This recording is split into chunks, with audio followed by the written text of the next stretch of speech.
G'day everyone. Proud to say Bar Karate is brought to you by Radix Nutrition, makers of the most technically comprehensive nutrition products that have ever existed.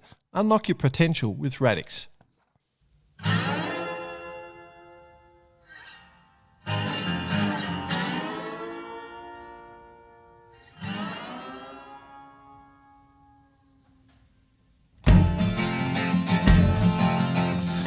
G'day listeners. Welcome to Bar Karate, the sailing podcast. My name's Jordan Spencer, and it's that time of the week where we get to hang out with some really cool sailors. But of course, I have to share the mic with my two idiot mates. First off, Mr. Brett Perry. Greetings, exalted one. How are you, bud? Oh man, I can't get used to these mornings. Living in Europe is just not easy. Oh. You know, the alarm goes off, the sun's not up. All for this Bar Karate thing. Oh dear, you poor bugger. I feel so sympathetic. Yeah. I mean, Bar Karate is getting hard because there's so much travel going on with us all at the moment, and we're a long way around the world. But yeah, I tell you what though, we had a week off last week, and I missed it. I really missed it. Yeah. Just like a million of our bloody listeners that responded with serious discontent. Yes, yes. Well, speaking of missing. He had a voice that could make a wolverine purr. Mr. Nick Bice is not in attendance. No. Cricket. He has landed from Mets. He's back in Australia. He rang me when he was in Sydney, missed his connecting flight. I think he got home, and his beautiful youngest daughter, I think he's off at what do the young kids do with the dancing? Was it calisthenics? Oh, calisthenics. Is it calisthenics? Yeah. Calisthenics, yeah. I think he's been thrown in the deep end there. So anyway, Yeah. no, Mr. Nick. No, Bice. it's not easy. I can tell you this travel. We seem to be wandering all over the globe, but and you know, so yeah, it's okay. Mm. Okay. No, I did no wandering this week, mate. I haven't left my bedroom for 10 days. No, I've heard you've had a bit of the roan. Yeah, I lost my coronavirus virginity. So there you go. Not fair. How'd you enjoy it? Hated every second. Hated it. Glad I was on the bloody vaccines. I tell you, if I hadn't, I'd be in a bad spot. But anyway, coming good now, so that's good. Yep. Yeah, speaking of coming good, our guest, shall we rip into that? I reckon he's going okay. This is, so for the listener, we've had this guest on the show before, so apologies, episode 39. But Off the top of your head. Off the top of my head. It was just no-brainer. We had to put this guy on the show because, well, he just won World Sailor of the Year. So, as I said, we've had him on the show before, but there's so much going on in this guy's life. He's obviously with the Cup with American Magic, skippering that, with skippering SailGP for Australia. He is... I've got this theory, BP. Excuse me. I got this theory that there's always somebody with a certain bit of magic, you know, in the world of sailing. You know, they had that little element of magic, and you know, it might be just at your local club, or it might be, you know, in your class. But on a global scale, there's one or two people that have had it. You know, like Robert Scheid had it for a while, or Ainsley had it for a while, and this guy is definitely the man with the magic at the moment. He is definitely No question. Is that so? We're very excited to welcome to the show Mr. Tom Slingsby. So thanks for joining us, mate. It's an absolute pleasure to see you again. Yeah, thanks for having me, guys. Happy to be back. Yeah. Hey, yeah. I have to ask, have you ever got on a boat? Like when you get on a boat now, have you ever had someone say, no, that's wrong? Have you? How long has it been since someone said that to you? I sailed yesterday, yeah. It happens more often than you would think, actually. I still do ask some stupid questions too, so I think they often go, I don't know if this guy's actually all he's cracked up to be. So it happens more often than you'd think. I don't know. I love that. I love that. Like, I think, I don't know, BP, you might have a different view, but I reckon sailing is the ultimate humility bug. You know, like every time you get a bit of ego, just go for a yacht. There's always someone there that's going to give you a bit of humility at some stage. And you're the man that dishes it out most. Sure. Yeah. No, I get my fair share back the other way, actually. My friends were actually I've got an old laser group, Facebook group of friends, and Oh, there'd be they were, plenty of advice there.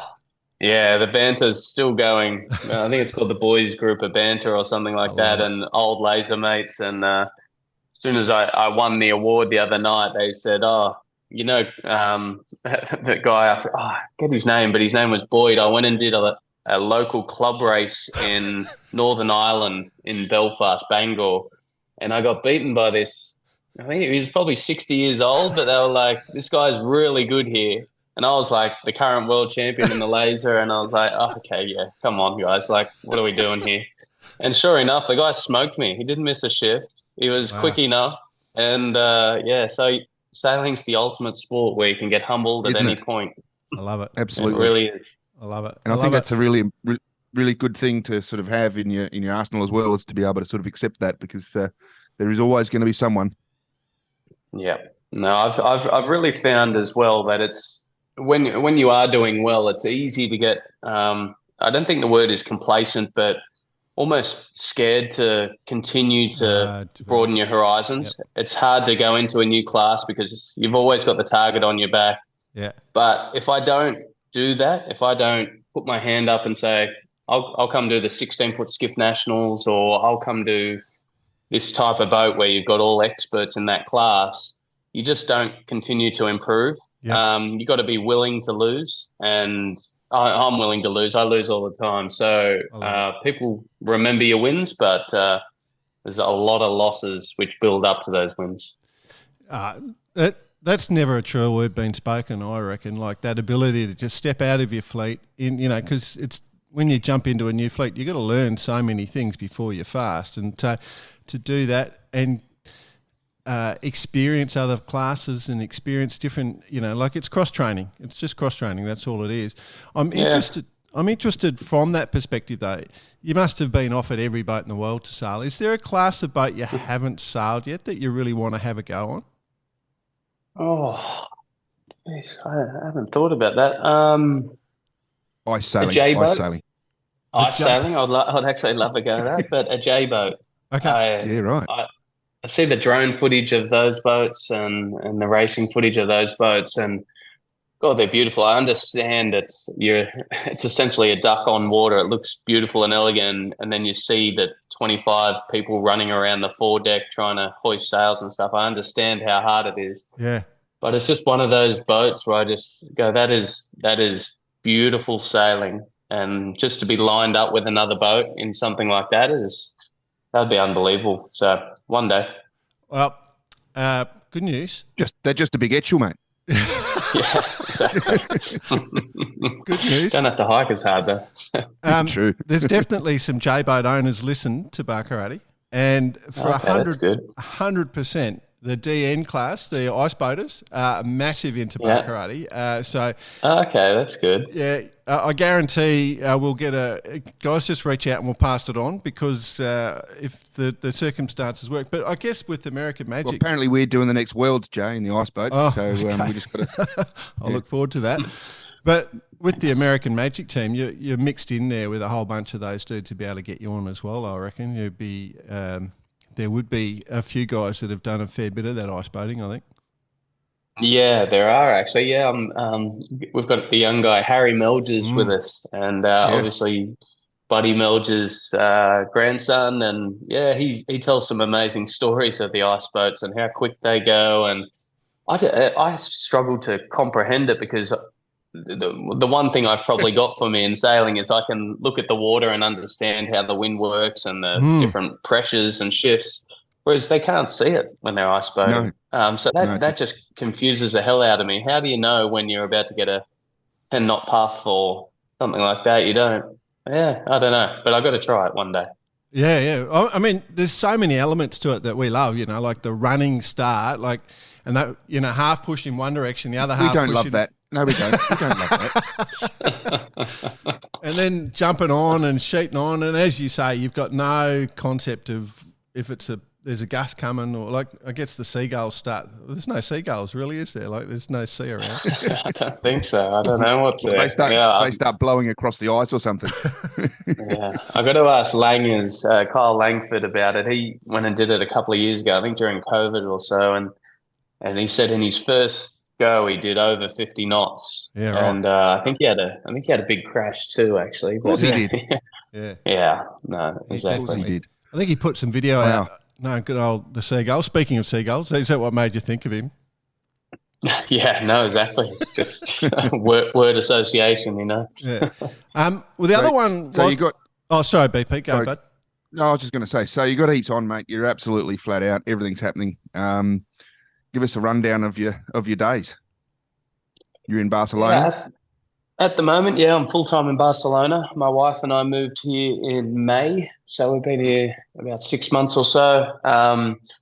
Yeah, it's every day at American Magic. So a typical day is probably, we probably cycle in the mornings 2 to 3 times a week, and then if we're not cycling, we're going to the gym. A typical week is 6 days, Monday to Saturday. Standard cup. Yep, Standard Cup, long days, but might go for a bike ride. We go into base and we have our morning meeting, what the plan of the day is for sailing.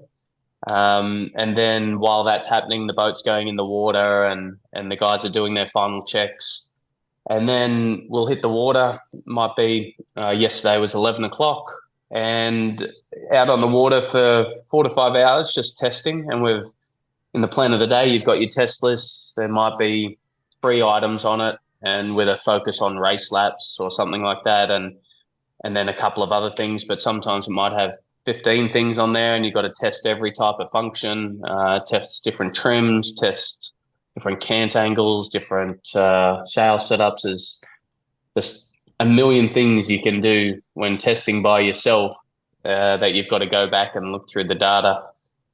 And then come off the water, we'll usually have a capture meeting, which is just a quick 20, 30 minutes. What did we find during the day? And then usually there's a design meeting or two, whether it's a foil huddle, aero meeting, VPP, structure, something like that. Finish the day and, getting home around 6 o'clock, 6:30. So days are, a good 11 hours most days, sometimes longer, sometimes less. And then heading into it the next day. Yeah. So a bit like the actual. Similar length days to the actual, actually. Bit more efficient, less coffee. Yeah. So obviously you're doing all this on the older boat. The newer boat is not far away. When is that going to be hitting the water? I'm actually not sure if I'm allowed to say, but it'll be. Well, then hold that. No, soon. But we just don't know when other teams are launching yet. We've got some ideas. Like I think some of the other teams. Maybe Ineos, Salingi might be a bit earlier than us. But we're not like it'll be a few months before the Cup, obviously. But the later you leave it, the better chance. Well, the more time you have to keep designing, and you're always making incremental gains at least to your computer model. You might get 1 or 2% here or there. But the earlier you launch, the more time you get sailing the boat, and so it's a real juggling act. Do you want to hit the water early or do you want to give yourself that design time? So I guess the question then is you're focusing or gearing all these modes and tests towards the new boat. Do you feel the difference in the older boat? Like, with these various tests and various knowledge that you're gaining, is the boat better?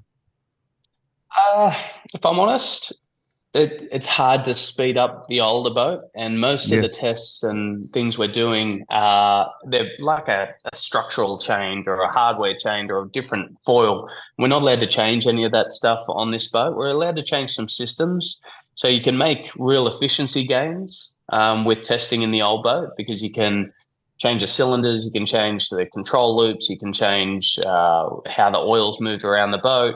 So you can make efficiency gains. You can come up with a few maybe new trim ideas and philosophies. But we've got the old sails, we've got the old foils, we've got the old hull shape. So they're the main things for boat speed. And you can improve some techniques, I guess. But the main things are your hull shape, your sails, and your foils, and they're all locked off if you're using the old 75. What about the one thing that I'm interested in is how you're going to make how are you going to manage with you're not running across the boat. Are you running twin skippers?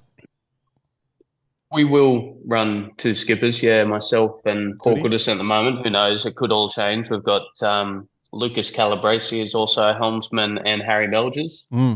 And they're really good. They're really improving fast. But, I mean, who knows what it'll be. But we will run 2 skippers, and it's hard. We probably won't cross. It's hard. You've got to design a boat for, like, if you design a boat to have people cross, you've got to have bigger cockpits on each side.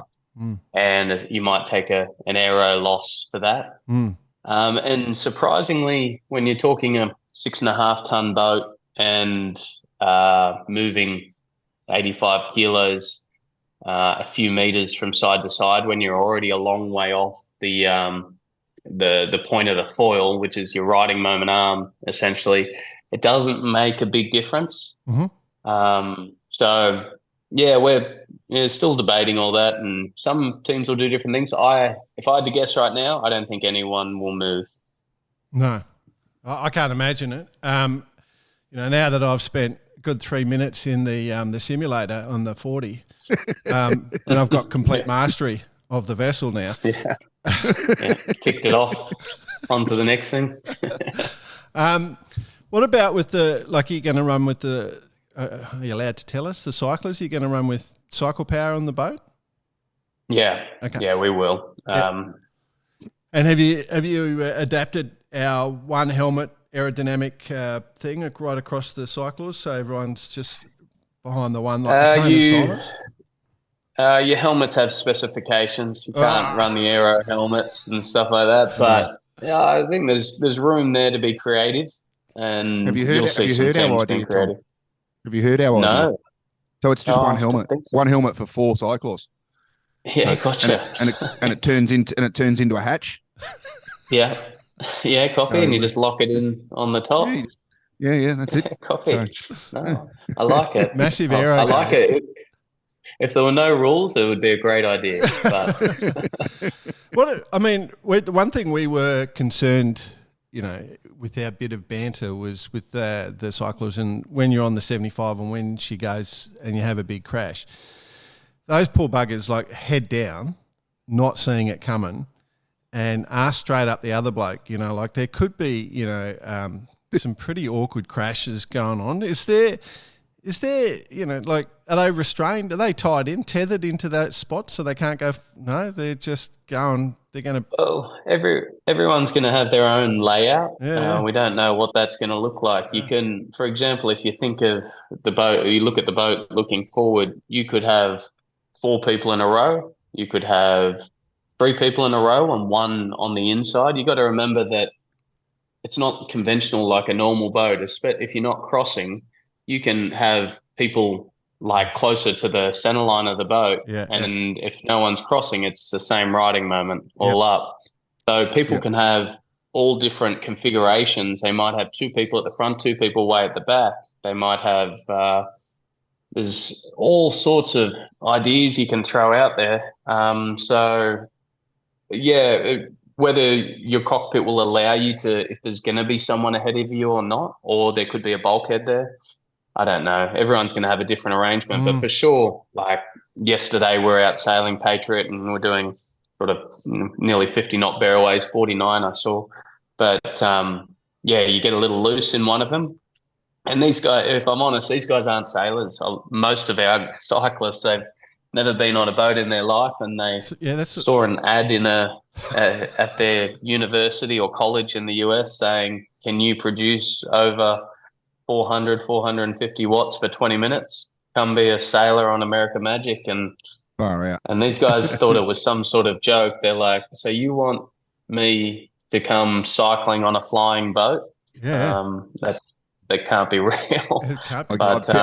I bet their sort of view of it changed pretty dramatically once they went out for the first time. Yeah, no, most of them actually said this is a joke. This isn't real. And it took a couple of people to bite the bullet and come do a test and come down to Pensacola and see the operation. And then they were calling their mates who had a lot of power, saying, "Look, this isn't a joke. It's legit. We're down here. We're working. We're part of the American Magic team. You should really try out." And that's sort of how it happened. But yeah, going back to it, these guys don't really know sailing well. They're learning on the fly, literally, and I have to tell them when they're in danger, when to hold on. I was wondering if I lose the rudder, I have to say, guys, I've lost the rudder, holding on here. Yeah, and everyone's got to brace because they're just going to keep putting down the power until I tell them to stop and hold on. So wow. Because I mean, everyone listening is a sailor, right? And they all know automatically that, they'll know that a change in the attitude of the boat, they know what's going to happen from that. But if you're a non-sailor, that change in attitude, it's irrelevant, like it's just one of the other experiences. So you're exactly right. They could be, it's just insane thought. And these boats move around a lot. The jolts of the foils and the G-forces, you're constantly moving, and so they don't know, is that just a bad wave? Did the foil skip out of the water and reconnect, or did Tom just hit something with the rudder and we're going to capsize? Pretty hard to distinguish. So you've got to paint a picture for these guys. Yeah, and in saying that, it's happening quick for you too. So the time to say, oh shit, between you and them is probably the boat's already gone. Yeah, especially when I try not to be too dramatic when things are not going your way. You try to be quiet and just sort of work your way out of it. But that gives you, if you try to be quiet and work your way out of it, it gives you less time to give them notice and warning that something's gone wrong. Copy. Some of the more dramatic skippers sort of just hit a little bobble in the wave and say, hold on. And you're like, well, why? We'll be just fine. So it's a fine line.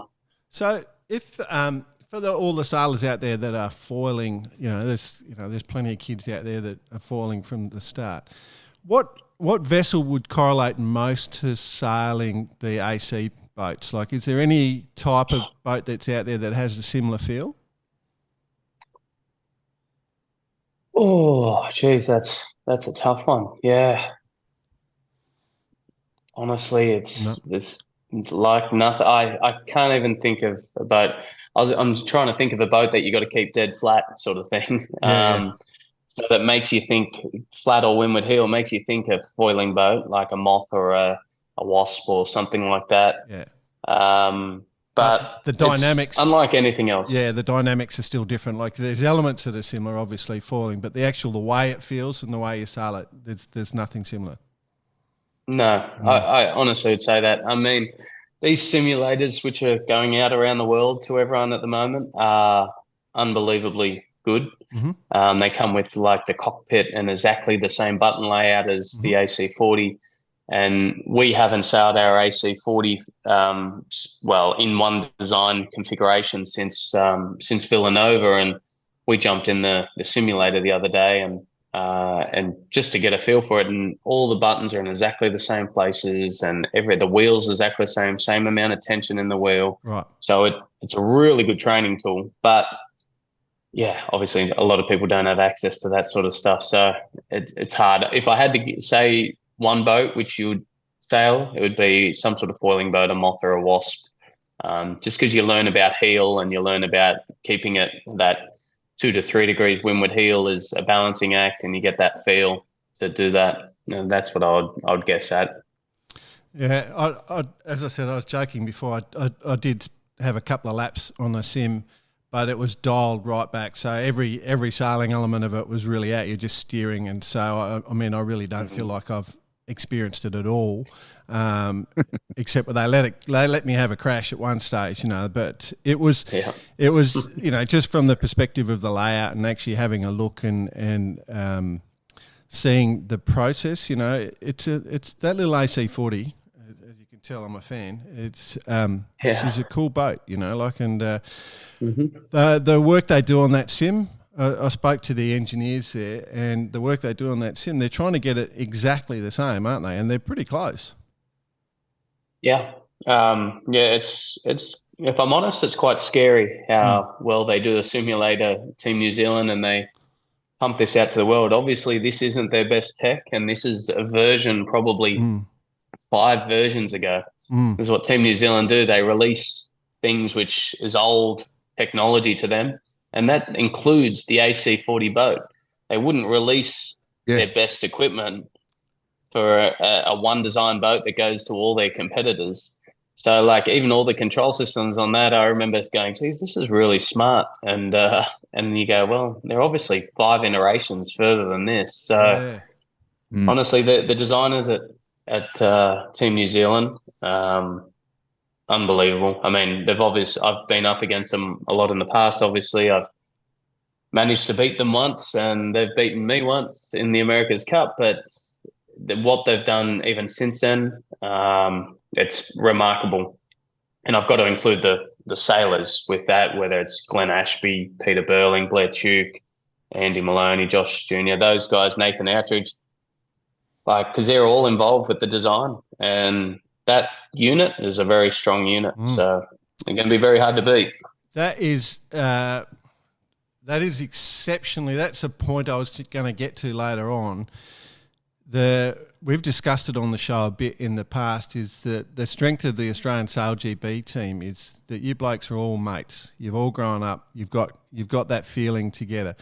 And the Kiwis have the same. And it's those guys, you know, Pete and Blair have been together for a long time, that Nath has been with them for a while, Andy and Josh, you know, they're all tight. You can see it. You don't, I doubt you've got that yet in the American Magic camp, you know, like it's natural because you guys in the Australian SailGP team grew up together. You're all from the lake sort of thing, effectively. Do you think that could actually be the secret? Yeah, I do. Like whenever I get asked how has the Team Australia been so successful in SailGP, you can't put it on anything because, as you know, in SailGP, every other team has access to all our onboard footage, all our data. Every time we press a button, every time we trim something, foil, a sail, whatever it is, all access to our communications, our comms on board. They can hear every word we say and anything we do at any time. But it's still hard to replicate. It's because of the culture and the atmosphere. It's been it's having sailed together for a long period of time. The guys on board actually know when I sort of make a noise, I don't even say the word. One thing you hear me do a lot, and a lot of skippers, it sounds like they're sort of procrastinating in SailGP. But we say or ooh or something like this before we say standby tack. What that does is it fires up your mic. Because what happens often with these mics is you miss the first word. It doesn't delay. So it's not all the time that we're going, I'm not sure what we're doing here, but you'll always hear me saying standby tack. But even my different cues, the guys, I sometimes I can say or something in a certain way, and Kyle does a function. He changes the twist or something, or Jason Waterhouse gets a bit more grip on the boat. Yeah. And before I've even said it, and it just comes with sailing years with each other, knowing each other really well. One thing to sail for years together, but it's another thing being really good friends and spending time outside of on the water together, going to dinners together. You just get to know someone so well. And yeah, for sure, team culture is a massive thing, and it's why we've been successful at Team Australia. It's why the Kiwis, Peter Burling and Blair and the gang, are successful at the Team New Zealand and SailGP New Zealand. And it's something we're very well aware of at America Magic, that we don't have that long-standing relationship. Our first ever regatta together was in Villanova, and it went okay. If we do, it did go well, but we haven't been through adversity together. No, we haven't been through hard times. there are people in the team from last campaign who went through adversity together with the capsize. But if I'm honest, the only in the sailing team, Goody's left and Trevor Bird and Tim Hornsby, two cycler sailors, were there last time. But other than that, out of 16 sailors, 16 including the cyclists and sailors, you've only got a couple of guys who have been through that together. The rest of us, I've never sailed with Lucas Calabrese, Mike Menninger, Riley Gibbs, Goody. I've never sailed with any of these guys before, and we've never been through the heat of battle. And until Villanova, that was a big step for us, but and we've got a long way to go. And you got to find ways to shortcut that culture. And we're looking into that very heavily. And I was going to say, so it's like, you got all these data meetings and, trim meetings and all that sort of stuff. Is there a culture meeting? As a matter of fact, we did. Yeah, no, we have. Just recently, actually, like a few days ago, we speak about this openly and just say, look, we don't get this day in, day out war of SailGP together, where it's every month you're going through a pretty high pressure situation and race with each other. We don't get that, so we're open about it, and we say we've got work to do here, and we can't ignore this because it will come to bite us in the ass, especially if things aren't going our way in the preliminary rounds of the America's Cup and the Challenger Series. You got to expect, okay, what are we going to do if we've lost 3 races in a row and we're not gelling? Like, you got to plan for these things in advance, and how are you going to tackle it when it does come? So I'm assuming that meeting wasn't at a nightclub until 5 a.m. That's one way to do it, and we have searched those options a couple of times, but no, not as much as when I was younger. Yeah, no. Tell me about it. That's a standard night in Spain anyway. So, I'm interested. Just going back to that point around friendship and how boats go well. I reckon the French SailGP team is a classic example of that. Once they brought Quentin in and a few of his mates started, they immediately jumped. They had all the superstars, but then they brought in mates, and we saw the gain in the French team. And I reckon that's the ultimate one that sort of really demonstrates it really clearly. The thing I'm interested in with the SailGP element is swapping from one boat to the other. So you got the 50 and then the AC boats. How long does it take? Like you're training every day on the AC boat. With SailGP, you only get to sail it if what do you get it? The Friday, don't you? You get the Friday, then the race Saturday, Sunday. So you're really not getting a bunch of hours in. How easy is it to just switch from one boat to the other? Technically, it's very easy. If I'm honest, it's just turn the wheel. You sail these boats, and they're going very similar speed. They both got a wheel. You got a few little buttons to press as a skipper. It's not too hard, but gelling again with different teammates and your communications. On American Magic, I've got a different, whether it's countdown or whatever it is, or comms loop that the guys at American Magic prefer to what Team Australia prefers. So sometimes, even if it's just say standby tack, and whether I'm counting down the board or not, or just saying board down, or saying if I'm turning, or different things like that, they're slightly different, and I sort of mess up a bit. But within an hour of training, either way, I usually get it back pretty quick. I've always been I always get asked about how do you switch boats, but it's quite easy at the moment going between the AC boats and SailGP. But previously I've gone between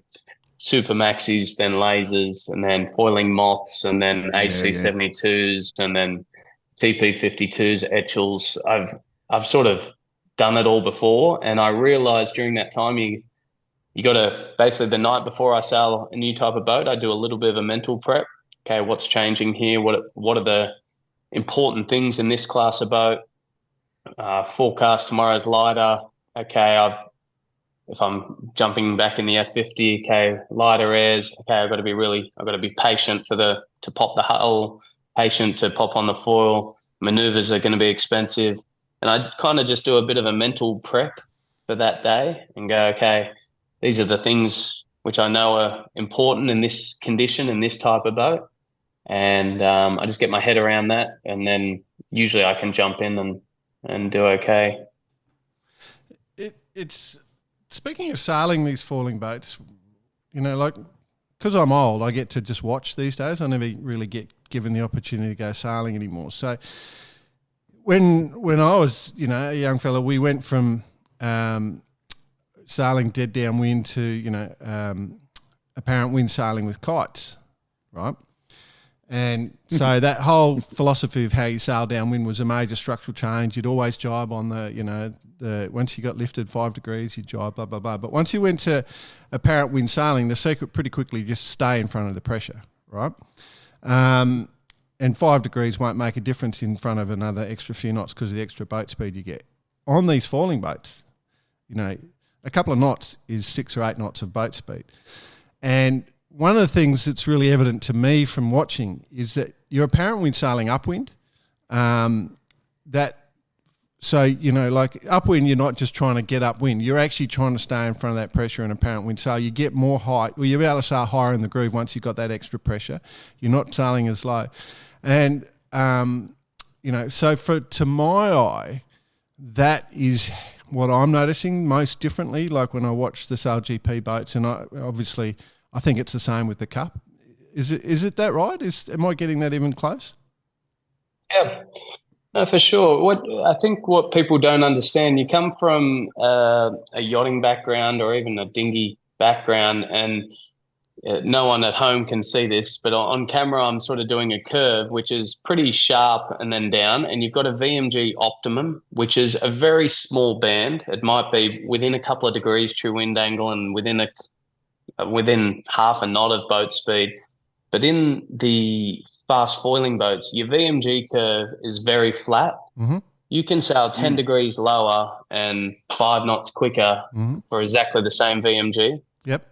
And so you have a lot of options. Like if you get a gust, you can actually mold it in a really nice way. For example, if I sail the Etchell class, if you get a lift and pressure and you want to cross over to the other guys, you'll probably crack sheets a little bit and you might sail half a knot quicker and 3 or 4, 5 degrees lower. Whereas in a moth, for example, if you get a lift and pressure, you can sail 5 knots quicker and you can sail 20 degrees lower for the same VMG. Mm-hmm.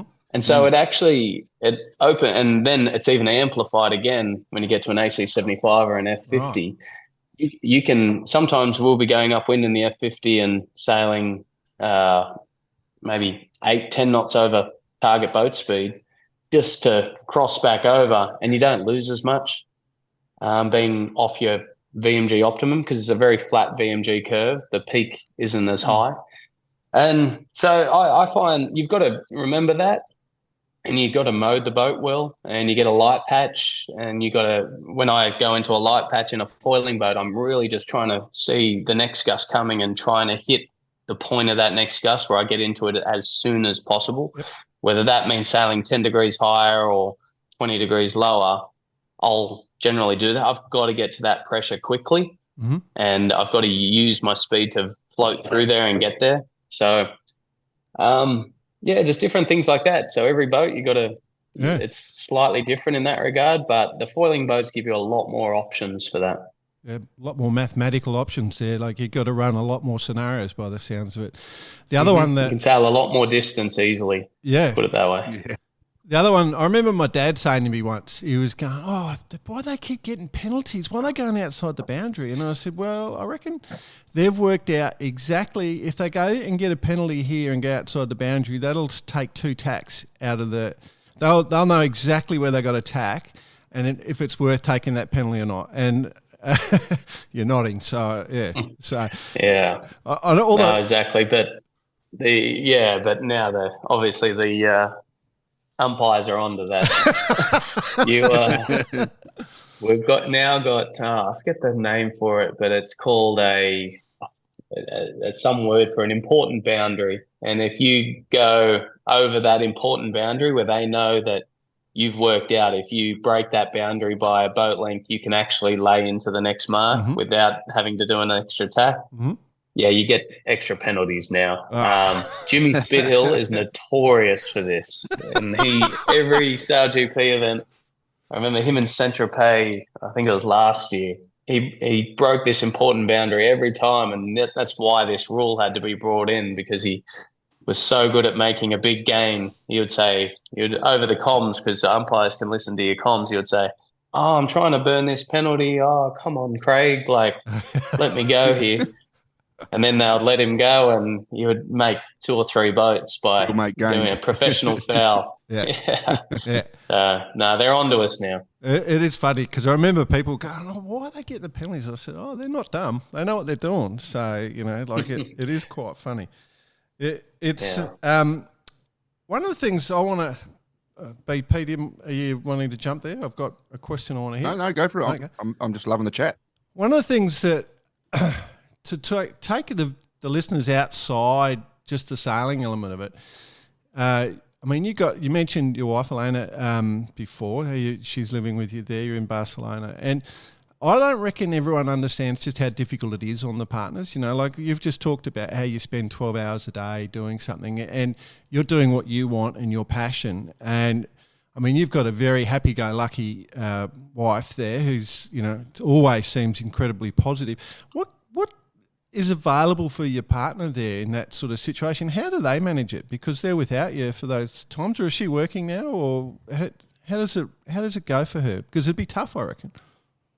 It is really tough. Elle's not working now, obviously, being 8 months pregnant, but or nearly 9 months pregnant. But yeah, it's but it's very tough for partners. I'm speaking I did the America's Cup and all these campaigns, and relationships are unbelievably tough, and you need exactly the right partner who understands our sport, which is very tough, and someone who gets it and understands the sacrifices.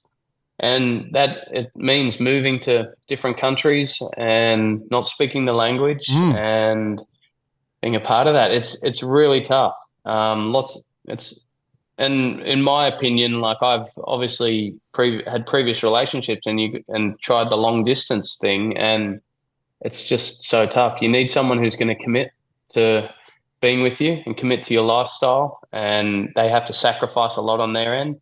Elle she was in the construction business. She's done all sorts of things before I met her, but she was very successful. And she had lots of opportunities back in Australia, and she had to sort of put those opportunities on hold to follow me. And so I'm obviously so grateful that she's done that, and our relationship's unbelievable and only getting better. But it's now, since we're married, I think we've both realized that this is our life, and we're in this together. And with the baby on the way and living in Barcelona, we're so happy at the moment with everything. Obviously, I'd love more time back in Australia, but we may make choices, and you got to live with them. But Elle and I are making the most out of this opportunity, and she's happy, I'm happy, and it's really exciting times for us with our first baby on the way. Yeah, we're all excited. It is exciting. I just do want to point out, I think we may have discussed it in the past, but Jordan is a really good name if it's a male or a female. Just. Oh yeah, that's a good point actually. I just couldn't live with it. No, just do me a favour and don't. Coffee. It's not so much the name; it's just the fact that we'd have to listen to Jordan all day. Yeah. Sure. No joke, just jokes. What about the honours, mate? Now you've just been named, as we said at the top of the show, you've been named World Sailor of the Year. It's the third time now. when you were a young kid starting out, you wanted to be the best in the world. That was a stated goal. You said to yourself.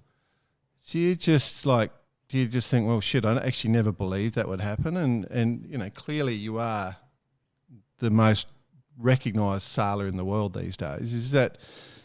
Do you think about stuff like that, or your ego just doesn't run that way? It's funny. Yeah, I have never. I still don't like doing that. I've always been that guy who's like, literally, I'll have a beer that night. If I achieve a big goal, I'll achieve that goal and I'll have a beer that night. And the next day, I'm like, okay, on to the next one. I'll be training the next morning. Yeah. I'm always been goal orientated and process driven. And when I set out, at 15 years old, a lot of people know this story, but 15 years old, I watched the Olympics on Sydney Harbour, watched the final race between Ben Ainsley and Robert Scheidt, and I was cheering for Michael Blackburn, who got the bronze. But I went home from that and said, okay, I'm going to win a gold medal for Australia. And when I was on the train on the way home from Sydney back to Gosford, I wrote down a list of what I'm going to do to get there. And it started with winning a race at my club. And then it was to win the club championship that year. And then it was win the state title, national title, world title. And then the top three were Olympics, America's Cup, and World Sailor of the Year. You're going to start a new list, bud. What's he going to say? What's next? Christ. Well, I was able to get the top three within a 3-year period from 2010 to 2013. I got World Sailor of the Year 2010, and then the Olympics 2012, and the America's Cup in 13. But from there, I just sort of rolled into new stuff and another America's Cup campaign, and it's sometimes it got really, after that it actually got quite hard to get motivated, and but since then I sort of find new goals all the time. I'm like, hey, I've got to do this. SailGP popped up, and as everyone knows, I left the America's Cup because I love a new challenge, and I went to SailGP. But yeah, recently, as I was going back to I don't ever really celebrate wins, and my wife is actually quite hard on me, saying, "Look, you got to enjoy these moments." I keep saying, "I'll look back when I retire. I'll enjoy it," but she's quite hard on me now, saying, "Look, you got to enjoy this while you're doing it. Enjoy the journey while you're doing it." I enjoy the journey, but I don't think I ever enjoy the moment, the wins as much as I should, especially awards. But the other night at the World Sailing Awards, when I was awarded it, I stood up on stage and I said, look, if I look wide-eyed right now, I'm really just trying to take this moment in. I don't know how many of these moments I've got left, especially with the young generation coming through. And I'm trying to take this moment in and enjoy it, because I haven't done that in my past. And I actually regret it a bit now, because you lose the memory of some of these amazing things. And I'm starting to learn to enjoy it more. And I know right now, especially with SailGP and the team we've got there with the Aussies, I've got to enjoy every day I go sailing, because it's something when I'm retired, I'm going to look back at this time and go, why didn't you open your eyes more? Why did you just have the blinders on and go for wins so much when you were sailing with your best mates in the world, you're representing your country, and you're being so successful? You should just be taking it all in and watching it and being so happy to be sailing with these guys, because it's going to come to an end. Our win's going to come to an end. Sailing together is going to come to an end. And I'm going to regret not taking it in. So, but on the other side of that, it's been instrumental on that. On the other side of that, that's probably why you're getting the results, because that's you. That's just how you are, the focus and what it takes to be at that level. I mean, I think it's, me, I'd be just looking around having a ball, there's no, that's the difference, that's probably the point. Yeah, it's not easy to sort of try to enjoy it, because I sit there and I don't know what it is. There's something in the back of your mind. If you sort of enjoy it so much and you take it all in, you're copping out. Like, this is, you got to focus. That's how you got here, is by putting your head down and just grinding through everything. But I think I can. This last year especially, I've been really enjoying it, and I think I can enjoy the ride while still being successful. At least I'm going to try to be. The next big thing's about to happen in a couple of weeks' time. So you've got a pretty special time coming up, and take that from experience, Jordan. You wouldn't really never understand leave a forwarding address. No, but no, it's exciting times, and I'll tell you what, it's a cool experience to go through what you're about to go through. So that now, my advice to you on this one is definitely make sure you focus on this one. Yeah, I think you're right. Yeah. No, for sure. Now, expecting our first baby, honestly, I'm so excited. I couldn't be more excited. In Barcelona, right? So you're staying in Barcelona for that, which is obviously correct. why you're missing the next SailGP event, which is a big move. Yep. Yeah, the first event I've missed in 30 SailGP events, and I've never missed a day of sailing at any SailGP event. So, but yeah, honestly, it's a no-brainer. The door is open. There's going to be a little foot in there somewhere. Right, his wife, I'll see who takes it on. Consummate professional. And she'd probably get grief from the SailGP team, I think. One of the good things about you bringing that story up, though, Tommy, about the 2000 Olympics and all that sort of process you went through, and you had that success in 2010 and 12 and 13, as you said. One thing you don't mention in that story is you had a big stuff up, right? Like 2008, you went overboard, and you probably lost too much weight, and you made mistakes. What are the biggest mistakes you've made? Like you say, you make mistakes all the time. You get pulled up. What are the biggest mistakes you've made, or you don't remember them? I'm interested if you actually. No, you make a lot of mistakes actually. People don't sort of remember them, but I guess obviously 2008. Yeah, going into the Olympics as a favourite, not having lost in 9 months, won the last 2 world titles. In those Olympics, they were in China, Beijing, little to no wind, and I decided that the best chance for me to win there was to be. A lot of my competitors were a lot lighter than me, and so I said, well, I'm going to be as light as you or lighter. And I lost too much weight. I'm naturally about 87, 88 kilos back then, 2008, and I would dip to get to sort of 83 for racing.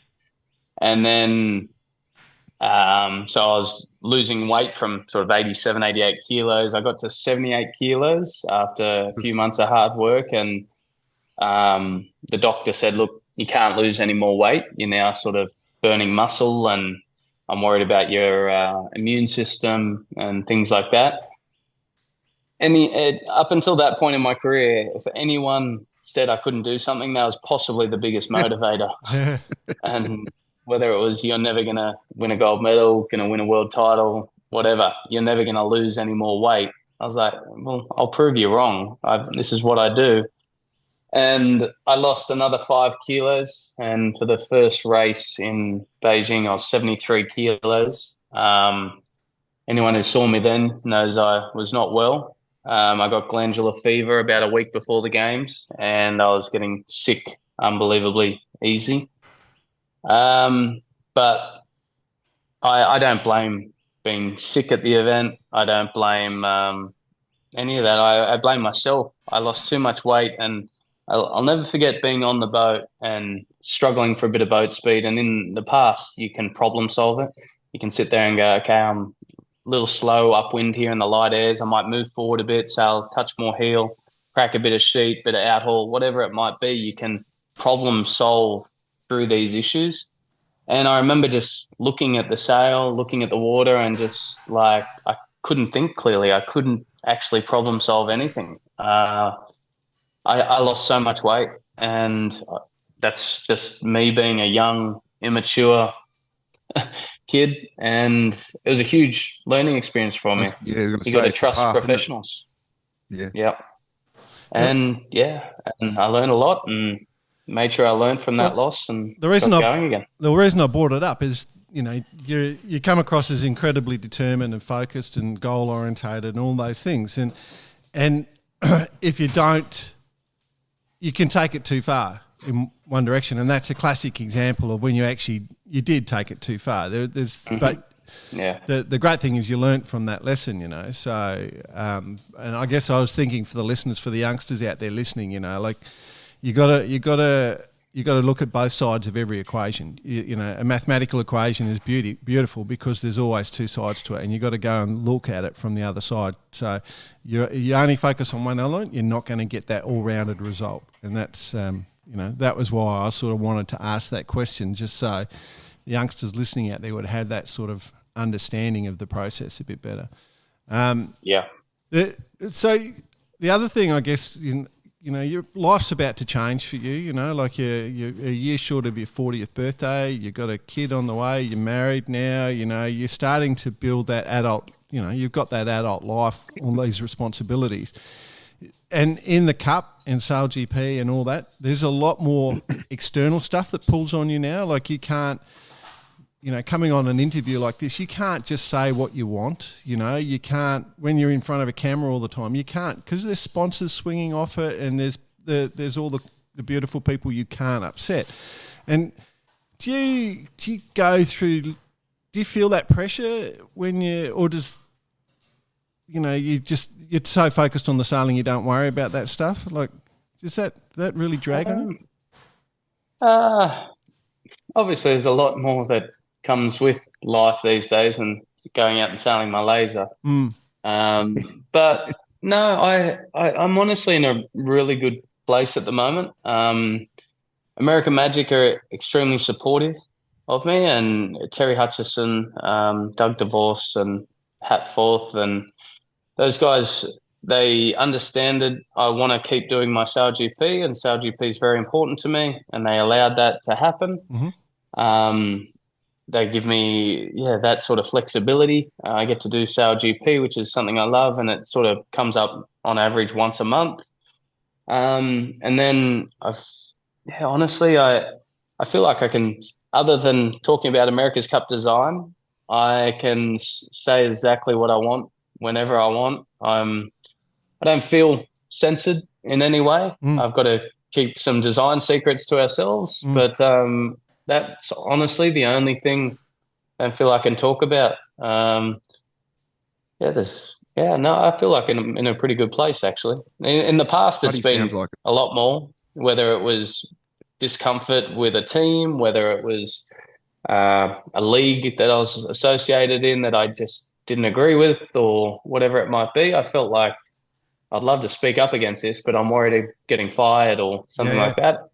I don't know. I guess maybe the extra success has given me a little bit more leniency, and it's harder to get fired. But it's I feel like SailGP allow me to say whatever I want, and obviously a lot of people don't sort of see that, and they probably think SailGP censor us quite heavily in the press conferences and say, "Oh, what teams don't you like?" and things like that. But I honestly, like, whether it's with Pete Burling or Jimmy Spittle or whatever, I really like these guys. And so they say, tell us what you really think of Pete. And I go, I actually really like him. I love competing against him on the water because he brings out the best in me. But do we have niggles, and does he piss me off at times? Yeah, absolutely. But I do the same to him. But that's just the honest truth. A lot of people go, he's hiding something. He's not telling us the full story here. Not the truth at all. Myself and my wife go out with Pete and his wife for dinner in Barcelona all the time when they were here. It's just, I honestly not censored at all. So cool. Okay. No, it's so cool to see you in that place, and it's about to get better. So it's all good. You know what I took from that, BP? There's a challenge here. I feel like we should just run through all the things that we think are going to make the difference in the Cup, and then Tom has to say yes or no and see if he'll answer. I don't think we've got the time for that, mate. I reckon just about rounded up. I think we've had enough of Tom's time. He's got to go and spend some time with his wife on his day off. Oh, yeah. No, that's true. That's true. Worries. Cool, mate. I will give her my love. Obviously, absolutely. We love her, and we're very excited, mate, for you. You know, like it is. We're very appreciative for you chatting to us. That's because we're just three loudmouth idiots. But the production that you have is just amazing, and it's great to watch. It really is. You know, we're all jealous. We wish we were you. Yeah, no, cheers. No, yeah, I think sailing's in such a good spot at the moment. I mean, sailing's a very hard sport to get new fans, I guess. It's so hard to learn the rules, how the hell do these boats work, what the wind is just blowing and they move. Like, it's extremely hard to explain, but I think it's in a good space. The America's Cup is coming into America's Cup year, all the hype around that.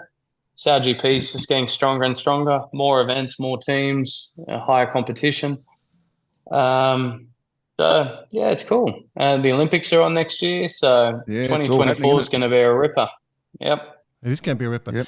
For all the TV producers out there, don't ever try. I reckon the mistake we make in our sport is we try and dumb it down for the spectator, and that's the exact opposite of what you should be doing. I don't know the rules to NFL, American football, rugby, my passion. The rules are very complex.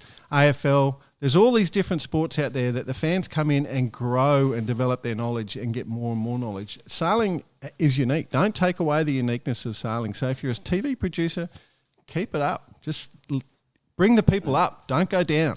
There you go. That's my little soapbox moment. So apologies, but No, I agree. I definitely agree.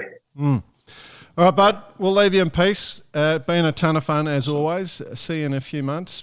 Best of luck with the bub, and hope it's safe for your beautiful wife and you both. Yep. And I'll look forward. I appreciate it, guys. Look forward to seeing baby Jordan soon. Yeah, you might have to wait a bit longer than that. Cheers, guys. Thanks for having me on. Thanks for catching up. Cheers.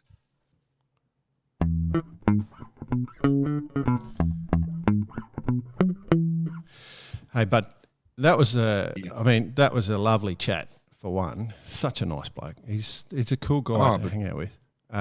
He's always been very personable and approachable, and sailing against him is always exciting. So as I mentioned off air, it was lovely to Lee Bowen once. Yeah. And I say once. Love it. But no, look, he is definitely at the top of his game, and to be able to take the time, to talk to us just proves where he's at, and he's in a good spot too. He's got exciting times coming up.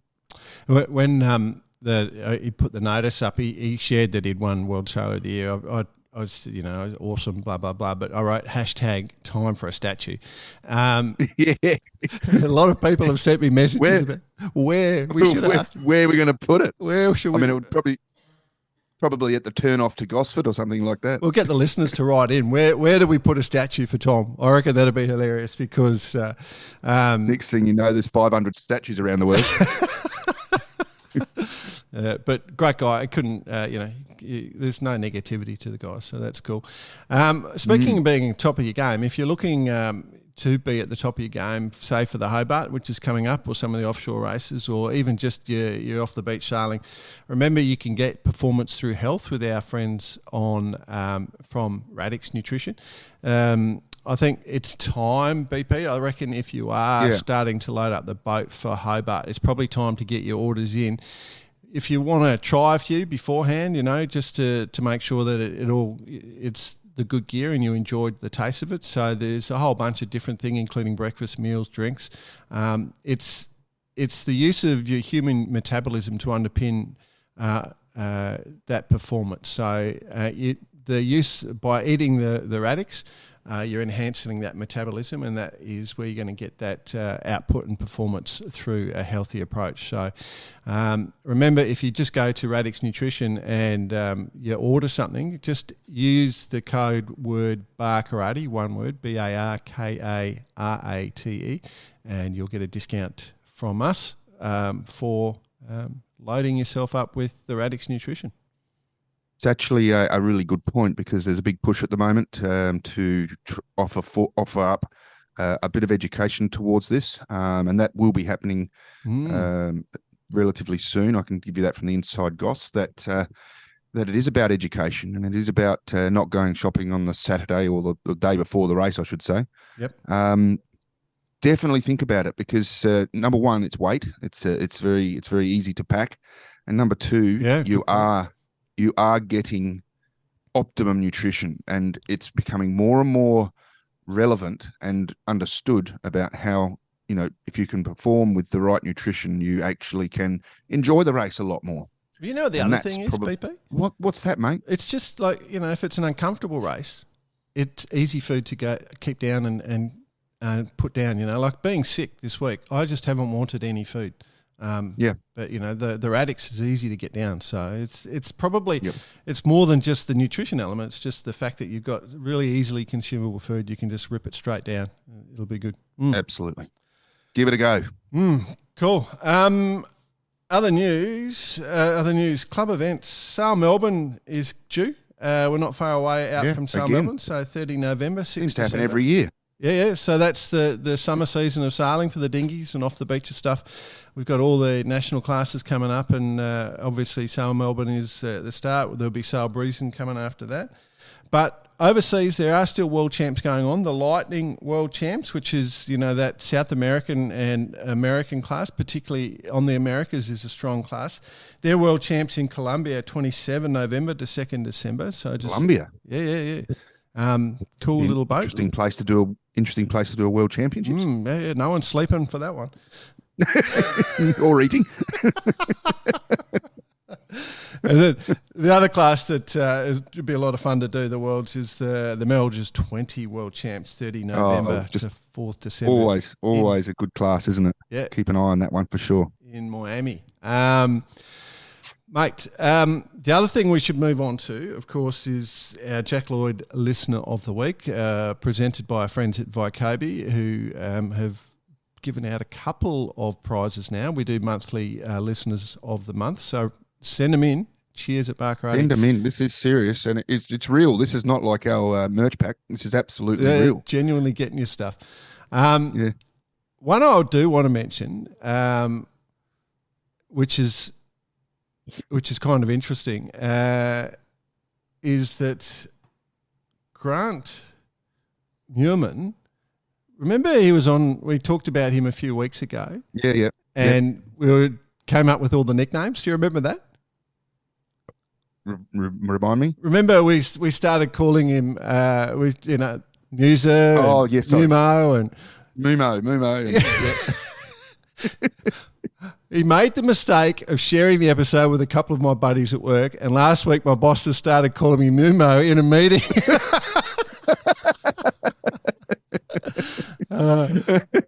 Which is just, I think,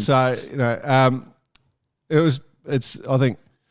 I think it's a pretty cool one. So you also said it's a great story about. We love hearing from people, so definitely bring them in. Couple more there. Charles Dennison sent one in, which was really interesting.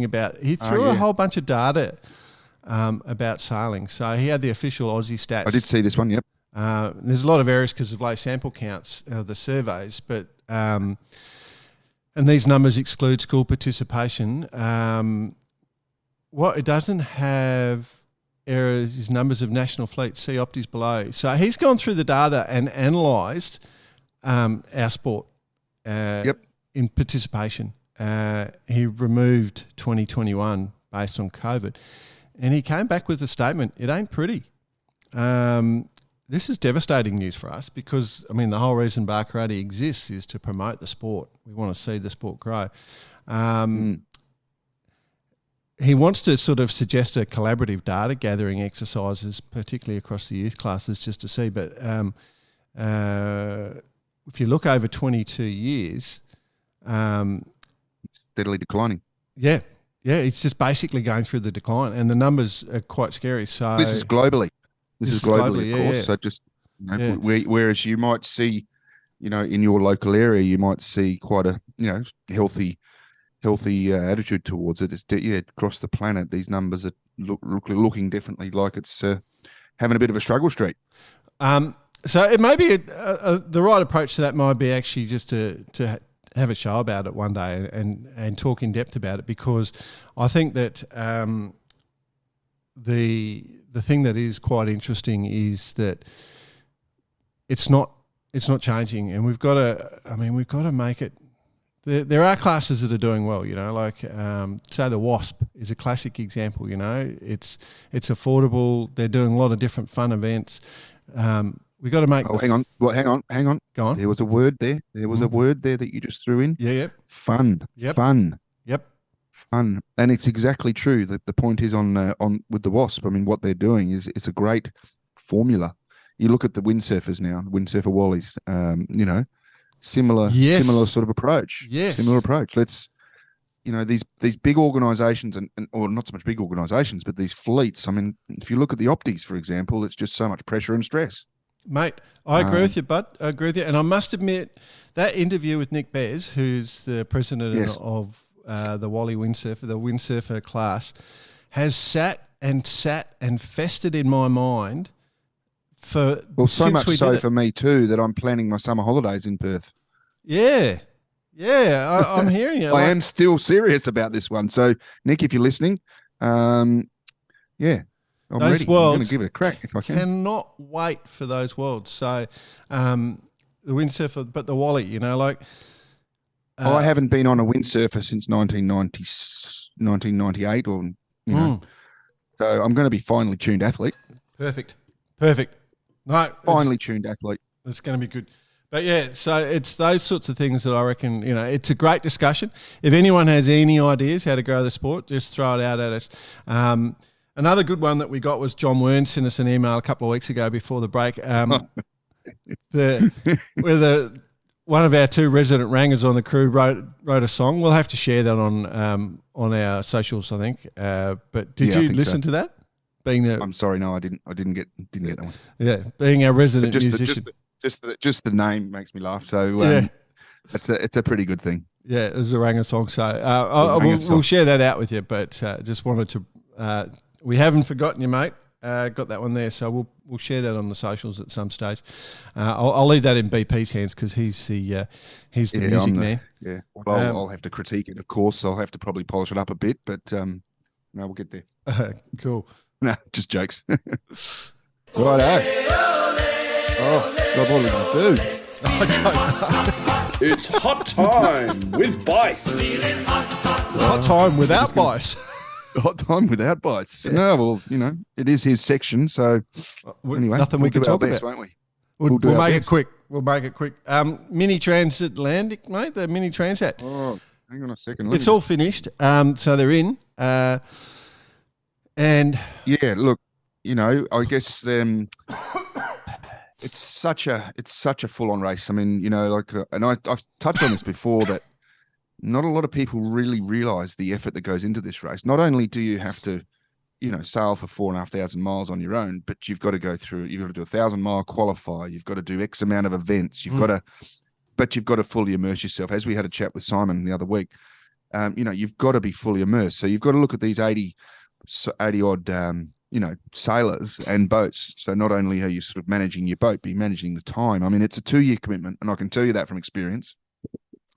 But if we just quickly have a look at the results, and a huge congratulations out, firstly, to everyone who did the race. I mean, there's an element of exploration and adventure in it. But so for a reminder, there's 2 stages to it. So first stage, 2 stages. So Canaries, France to the Canaries, and then a bit of a week or so off or whatever it is, and then across the ditch, if you like to say that. It's a very big ditch, but anyway, they ended up in Guadeloupe. Proto Division, boat called Reprimar, which is Federico Waxman, Uruguay. Very interesting. Spanish in for second, Carlos Monero Pascual, and Marie Gendron from France into third. So, congratulations to them. That's in Proto Division. Which is the where there's the design element to it. It's not the one design. Yeah, Protos. Yeah, the Protos have just got a size box rule that you can go in there and you can do whatever you want. You can have the fawning ones. Basically. Yeah, so yeah, there's that series, which is your more one design slash making a bit more accessible financially. Luca Rossetti from Italy first, Hugh Wow. de Premier France, and Lee Botherell from France in third. So a bit of an international flair for this year's one, no and French winner. That's exciting. Well, look, there's so many of them. Your odds are stacked against you to win, but yeah, pretty cool that it is starting to attract more of a international, flavour. And for anyone out there who's willing to give it a go, I mean, it is one of the most fun and enjoyable experiences to get involved with the minis. So no question, whether it's at series level or a super high professional proto, but the fun you have, it's just, and the racing it's so tight. Very cool. Very cool. Yeah. Speaking of tight racing, BP. Holy dooly. So as Are we on the TJV? Are we on the TJV? Yeah, TJV. As we speak, we literally right as the Mockers are coming into Martinique as we speak right now, and the battle for second and third. So Tom Riond and Morgan are in. Okay, so they've raced across and they've just gone in, and then the battle for second and third is happening right now. So for quite a while, Tom's partner in from For the People, Sam Goodchild and Antoine Koch in For the Planet was sitting second, but the pass has been made, and Patrick Akia, Ron Richon and Jan Ellis just in the lead at the moment, and they're just coming around the headland basically into the finish. They're very, very close to the finish. And what a battle we saw, because of course one of the elements that look at this on. Yeah, I've just brought it up. Look at this. It's crazy, isn't it? 6 miles. Yep. 6 miles, but how good is it for Sam? I mean, what a result! Yeah, what a result for everyone, Thomas and Morgan. But Sam's on the older generation boat, but she was a rocket ship, that one. So yeah, Johan and Jan, congratulations! Looks like it's going to happen to them. They're screaming in there at 25 knots, so nothing to be too concerned about. Well, the other thing is we had that big split with the IMOCas where a few of the boats decided to come across on the north path. Yes. Which seemed to me high risk. Out in the end. Hey? Didn't really pay out in the end. I mean, Justine was in a good spot, probably ready to pounce, but she went for it, and she was the first to go. Yeah. I mean, it hasn't worked out bad. I mean, but it didn't eventuate as they would have liked it to. I hoped. It was a high risk play, I thought, but anyway, it came off. Obviously, all the other classes are in, so the Ocean 50s are in, so and then the old teams are in, but the Class 40s still got I don't know, about 850 nautical miles to do. Another quick shout out here is oh well, hang on, we've got 2 Barcaradians in the top 4, haven't we? Yep, absolutely. There we go. Yeah. That's a big shout out. It is a big shout out. Sam Goodchild and Samantha Davies, obviously with Jack Boutel. So yeah, cool. Absolutely. Cool. And our mates on Hublot coming in 19th. It's kind of where they predicted, wasn't it? Yeah, exactly where they predicted. But they're in a battle. They've got let's say 20, 30 miles 40 miles between them and 15th. So yep, keep pushing Simon and Alan. I love it. Yeah. Obviously being away from home, but the interesting thing for you of the New South Wales for the titles on for the Etchels this weekend. I've been sort of getting updated text at all crazy hours of the morning with the results. I haven't pulled it up at the moment, so I haven't seen it happen today. I'm just saying there's a few events on. There's I've been getting all sorts of updates from the little Impulse class. It looks like they had a great old battle in that. Getting good results and videos being sent through. There's a few different sailing events coming on. There's a lot of sailing happening in Oz at the moment. So best of luck to everyone out there enjoying that. I think that's pretty critical. But, the Northern Hemisphere season's starting to wind back down. And, of course, we're going to move into the focus with the Hobart as well. There's all the big major regattas, Sail Geelong, there'll be a few different sort of sailing regattas coming up. Obviously, Lincoln Race Week. If Bicey was here, I'll get it in for him. And all the Nationals and Champs. Great race, the Teakle Classic. The Teakle Classic, yeah. I've got an apology to actually make, Jordan. What's that? And I'll do it officially. I didn't end up getting to Mets. No. I missed the Harkin happy hour, and Bill Goggins told me. You gotta love Bill. I love him. He's an involved CEO. You gotta love him. I love it. No, I do apologise. I have. Well, we've started the builds on the X2, and we've got heaps going on, so I just couldn't get away in the end. Yeah. And not to mention the €1,000 flight, which I just couldn't believe it. I'm going, what? Yeah, you almost get back to Australia for that one. Yeah. But obviously, the other important thing is, as you mentioned, and we mentioned with Tom, obviously, SailGP events coming up. Yep. I think the next one is Dubai, 9 to 10 December.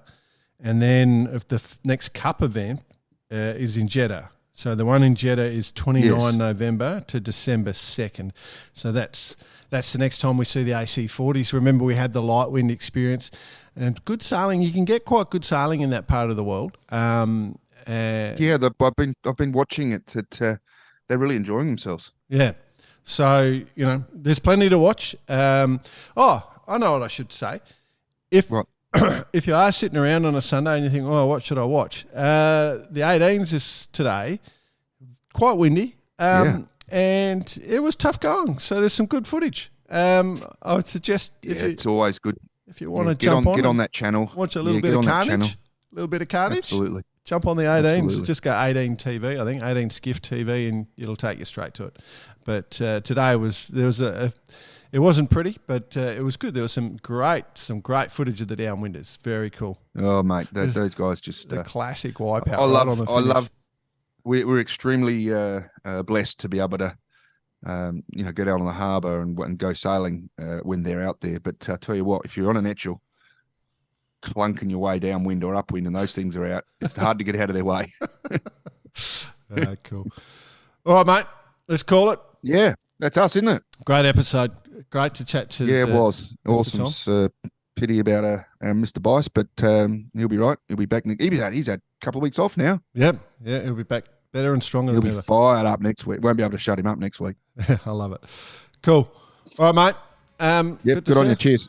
Have a great week. Thanks for listening, everyone. Remember, of course, if you are looking to load up your boat before Big Regatta, Radix Nutrition, just go to the website, use Barkarati as the code and get a discount and enjoy.